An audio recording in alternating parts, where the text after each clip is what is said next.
This plot is like a near perfect late season setup. Over to the east, you got a huge chunk of timber, which you'll see on the aerial photo. State owns it. You're not allowed to deer hunt it. This food source up here is very secluded, and it's the first tillable food plot area that these deer get to when they come from the sanctuary along the Illinois River. They have absolutely pounded this turnip and rye plot.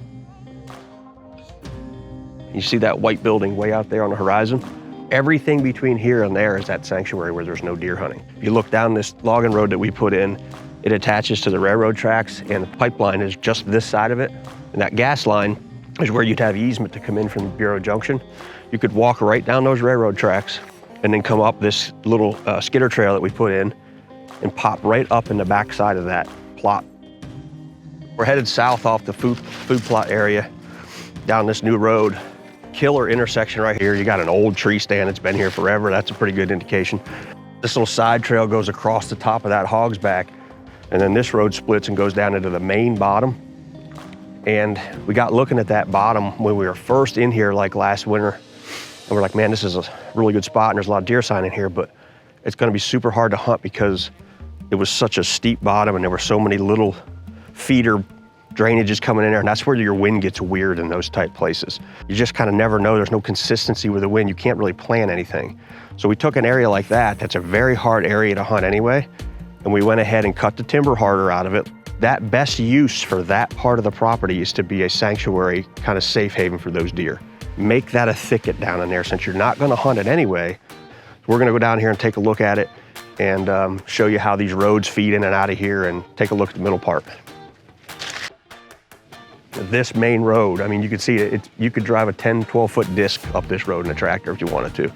And it's gonna go through the bottom, and it's gonna come out on the hardtop road on the other side. Most guys have their own 40 and 60 horse tractors, and they can do their own food plots or hire somebody with that kind of equipment. We made it big enough to be not only usable by UTV, but a tractor can get up in here and do whatever somebody wants to do with this backfield without having to rely on a farmer. We're in here kind of on the west side, and we had just come through this bottom. Up here across the road is more crop field. So as we're getting up here closer to the food, that sign's starting to concentrate up here. Even with the timber project going on, you still have fresh buck sign. There's still deer in here. I mean, they want to be down here in this bottom. If you look here behind us, this is what we talked about earlier with cutting something hard on purpose. So we cut way more trees out of here than we normally would to let the light in. You can see how much light's coming in that canopy. And it's a wet area anyway, being in a creek bottom like this. The regeneration in here is going to explode. So next year at this time, you won't even recognize this spot. It'll be head-high weeds and little saplings coming back and all this fresh vegetation coming up for the deer to eat and all the security cover for them to be in. This is gonna end up being a primo spot. You just gotta have the vision to know what it's gonna look like and not what it looks like now. There's a strategy behind it. That's why the whole farm doesn't look like this. Only certain spots because they serve a purpose. Looking at it this soon after the logging project is kind of a lot to take in. You can just see in the near future what this is gonna look like in here. Like, you know, we've done several projects like this in similar situations in these bottoms, and I just know how fast this is gonna regenerate. You know, it's good to see somebody trusting the vision and trusting the final product. There's a 50-acre piece of this that we pre-sold and already killed 2 big deer while the logging project was going on. The gentleman that bought that is ecstatic. Now we're a little bit further north, and here's another road that's gonna come out of the bedding thicket, right up that hog's back across that flat, and it's gonna pop out in the same cornfield where we've got the food plot and standing corn up top there. So just another avenue for those deer to come directly from the bedding into the food. The skid steer was just in here, and the middle part of this road is just pounded flat with deer tracks. You'd actually see, if you look down the road, you can see the squiggly line of compacted dirt from the deer using this road already. This hillside has actually got such a drastic terrain change in it that the leaves don't even stay on it. So what that's doing is it's making this bottom road even more of a travel corridor for the deer because of how radical the terrain is at this particular point.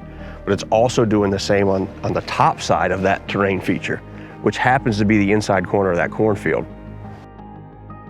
We were just down in the bottom there looking at that logging road, and we were pointing out the steep terrain. We walked up here and there's a freaking pounded trail.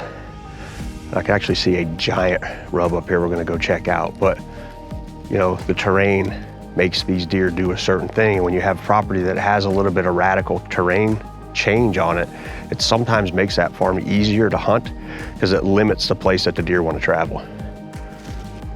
Just off the primary food source, these bucks like to cruise these areas because they can scent check all the food without walking out into the open. You can hang a stand on that with good back cover. They're already pounding this road.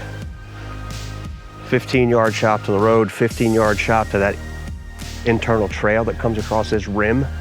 And if you look back out this way, 35-yard shot to the inside of the corner of the cornfield there too. Also, great camera location right here.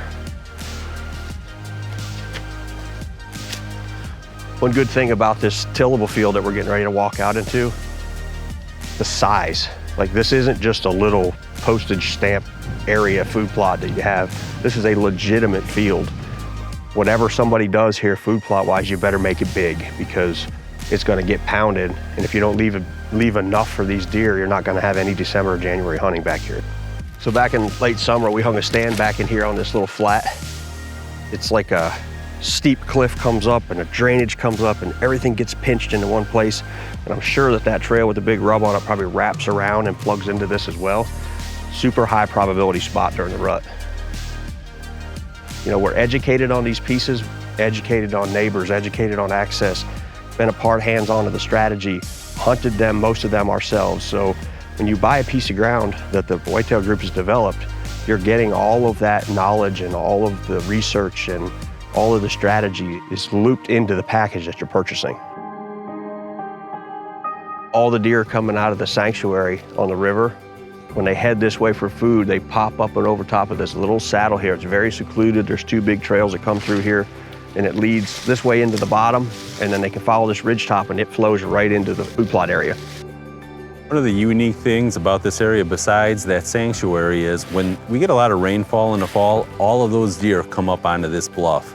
So you could be overrun by a lot more deer than you think would be possible to be in this area. And historically, this area produces some monsters. I've sold quite a few pieces and know a lot of the landowners, and I keep in touch with everybody over the years, and I get a lot of pictures through text and email. And I know of a 200 killed not too far, maybe literally 10 minutes from here. I just pulled cameras on another possible listing coming up and got a 180 typical 6x5. So the history is here, the pressure is low, there's no outfitters to speak of. It's definitely one of the unknown areas in Illinois that produces quality deer year in and year out. Another client killed a 230 non-typical just south of here on a duck property. All that ground does not get deer hunted. Those guys want no part of the deer know it, and especially in a wet year, they come out of those bottoms up into these bluffs. I remember Bobby killed his 211, and the year that he killed that, the creeks came way up.